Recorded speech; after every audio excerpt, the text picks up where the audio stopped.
Assalamualaikum warahmatullahi wabarakatuh. Kami dari kelompok 1 yang beranggotakan 8 orang. Yang pertama saya sendiri Nur Hadi Sofa. Yang kedua Muhammad Himawan. Yang ketiga Sri Rahayu. Yang keempat Sri Mariati. Yang kelima Emres Dai.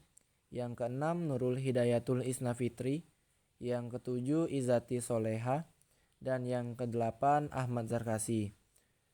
Adapun tujuan kelompok kami membuat video ini adalah untuk memenuhi salah satu tugas mata kuliah dari pelayanan sektor publik.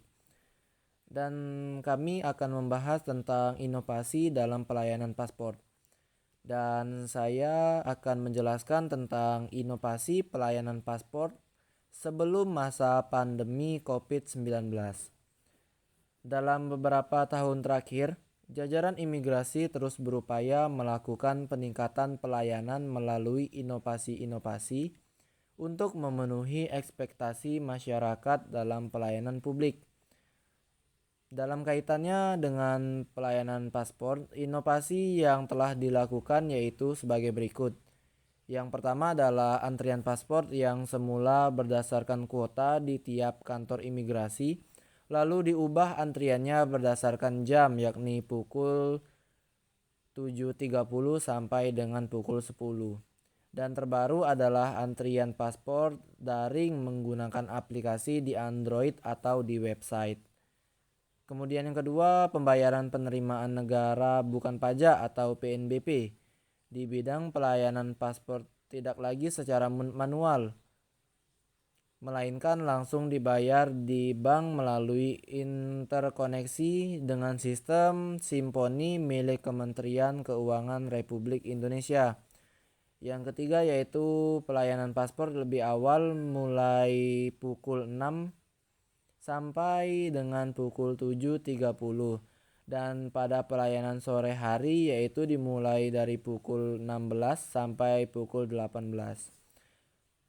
Yang keempat, kemudahan persyaratan paspor produksi dalam negeri yang terbit pada tahun 2009 ke atas berupa cukup melampirkan paspor lama dan KTP elektronik. Yang kelima yaitu pelayanan paspor simpatik akhir pekan di beberapa pusat hiburan masyarakat pada akhir tahun 2017 yang diakhiri dengan diadakannya Festival Keimigrasian di Monas pada tahun 2018. Saya akan melanjutkan penjelasan dari Saudara Nur Hadi. Saya Muhammad Himawan, NIM 105190-157. Selanjutnya, pelayanan paspor on the spot menggunakan mobile unit SPRI, sehingga proses input data dan foto tidak perlu lagi dilakukan ke kantor imigrasi. Biasanya dilakukan untuk memfasilitasi pemohon yang berdomisili jauh dari kantor imigrasi ataupun mengalami situasi dan kondisi yang tidak memungkinkan untuk mendatangi kantor imigrasi, sehingga dirawat di rumah sakit, mengikuti acara atau event pemerintah atau lembaga tertentu, dan lain-lain. Yang ketujuh, WhatsApp Gateway Service untuk melakukan pengecekan terhadap proses permohonan telah sampai di tahap atau alur permohonan. Yang ke-8, anjungan paspor mandiri untuk pembuatan paspor secara mudah dan langsung oleh pemohon. Yang ke-9, pengambilan paspor bekerjasama dengan PT Pos Indonesia sehingga pemohon hanya perlu sekali datang ke kantor imigrasi. Yang ke-10, pelayanan paspor ramah HAM bagi ibu hamil, penyandang disabilitas, dan pemohon yang berkebutuhan khusus. Yang ke-11, terakhir, pelayanan paspor keliling. Baiklah, saya Sri Rahayu akan melanjutkan penjelasan dari Muhammad Himawan. B. Inovasi pelayanan paspor dalam masa pandemi COVID-19. Pada tahun 2020, dunia dihantam bencana pandemi virus corona atau COVID-19. Virus ini menyerang sistem pernafasan manusia yang dapat menyebar melalui percikan yang keluar dari hidung dan mulut saat orang yang terjangkit COVID-19 melalui batuk ataupun berbicara. Percikan ini kemudian jatuh ke benda ataupun permukaan di sekitar yang kemungkinan bersentuhan dengan mata, hidung, atau mulutnya dan menjadi media penularan COVID-19. Guncangan dampak pandemi COVID-19 juga sangat terasa dalam jajaran pemerintahan, di mana akses pelayanan publik dihadapkan pada tantangan tetap terjaganya kualitas pelayanan yang prima, namun di sisi lain juga tetap harus memperhatikan aspek keselamatan penyedia dan pengguna layanan melalui penerapan social distancing dan physical distancing. Baiklah, di sini saya akan melanjutkan materi mengenai pemerintah Indonesia terus berupaya untuk mencegah penyebaran virus dengan mengeluarkan beberapa kebijakan. Salah satunya membatasi masyarakat untuk beraktivitas di luar rumah, sehingga muncul slogan-slogan kerja dari rumah, belajar dari rumah, ibadah di rumah. Tentunya dengan pembatasan ini sektor pelayanan publik pun akan terganggu karena mengharuskan penyelenggaraan layanan untuk mengurangi pertemuan langsung dengan para pengguna layanan. Sejalan dengan itu, maka di masa pandemi COVID-19 ini, aparatur sipil negara menjadi terbiasa dengan istilah work from home atau WFH, virtual meeting, musrembang, webinar, kinerja, dan istilah lainnya. Sebagai salah satu contoh, dengan semakin meluasnya pelaksanaan rapat secara virtual, hingga pertengahan Mei 2020, aplikasi Zoom Cloud Meeting telah diunduh lebih dari 100 juta pengguna di seluruh dunia. Jauh meningkat pesat dari sebelum pandemi COVID-19 melanda. Demikian juga dengan aplikasi serupa lainnya yang menyediakan layanan pertemuan secara virtual. Baiklah, di sini saya akan melanjutkan penjelasan dari rekan saya. Di sini saya akan menjelaskan tentang Kementerian Hukum dan HAM yang melaksanakan kegiatan dinas atau tugas kedinasan dari rumah. Kementerian Hukum dan HAM sendiri telah beberapa kali mengeluarkan perintah pelaksanaan tugas kedinasan atau bekerja di rumah bagi para pegawainya, yaitu yang pertama Surat Edaran Sekretaris Jenderal Kemenkumham nomor 2 tahun 2020 tentang pemberitahuan berdinas dari rumah atau bekerja di rumah yang bahasa Inggrisnya work from home di lingkungan Kementerian Hukum dan Hak Asasi Manusia. Yang kedua yaitu Surat Edaran Sekretaris Jenderal Kemenkumham nomor Sek 04-0202 tahun 2020 tentang penghentian sementara kegiatan perkantoran dalam rangka mencegah penyebar wabah COVID-19 di dalam lingkungan Kementerian Hukum dan Hak Asasi Manusia. Yang ketiga yaitu Surat Edaran Sekretaris Jenderal Kemenkumham nomor Sek 020216 tanggal 9 April 2020 tentang pelaksanaan tugas kedinasan dari rumah atau bekerja di rumah work from home dengan adanya penetapan pembatasan sosial berskala besar atau social distancing untuk lingkungan Kementerian Hukum dan Hak Asasi Manusia.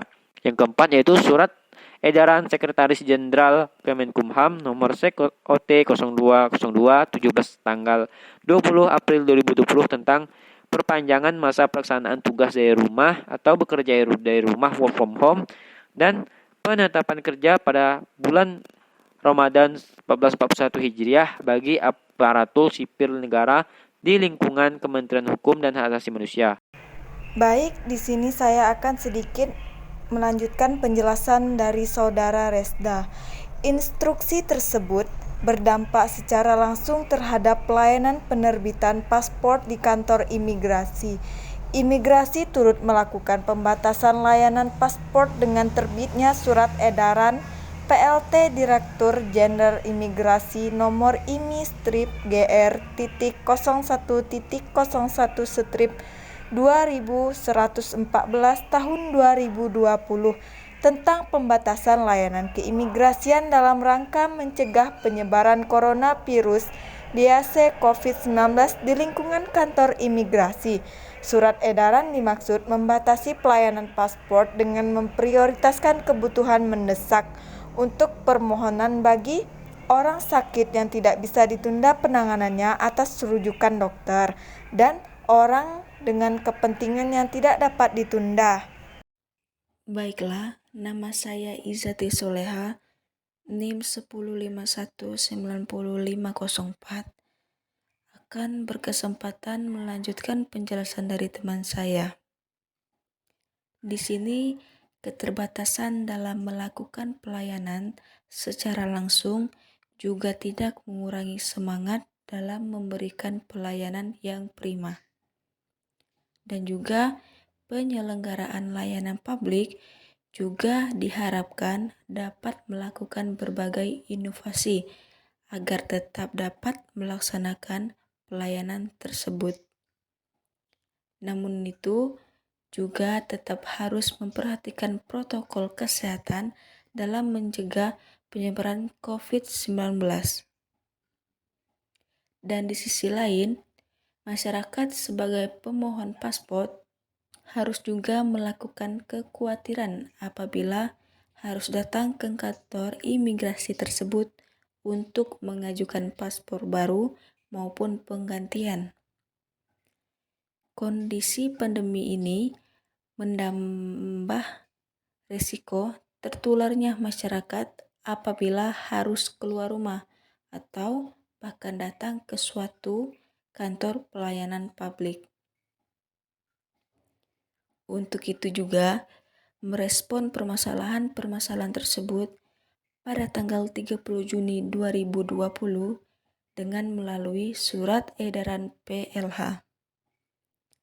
Direktur Jenderal Imigrasi nomor IMI-1060.GR.01.01 tahun 2020 tentang layanan Easy Passport.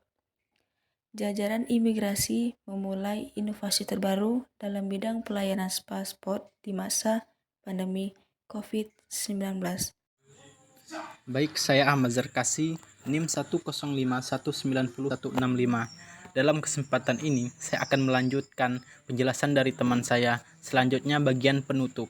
Pertama, imigrasi terus melakukan inovasi-inovasi layanan publik dalam pelayanan paspor untuk memenuhi ekspektasi masyarakat. Kedua, layanan Easy Passport dilakukan untuk menjawab permasalahan, yaitu keengganan pemohon paspor datang ke kantor imigrasi karena adanya penularan COVID-19.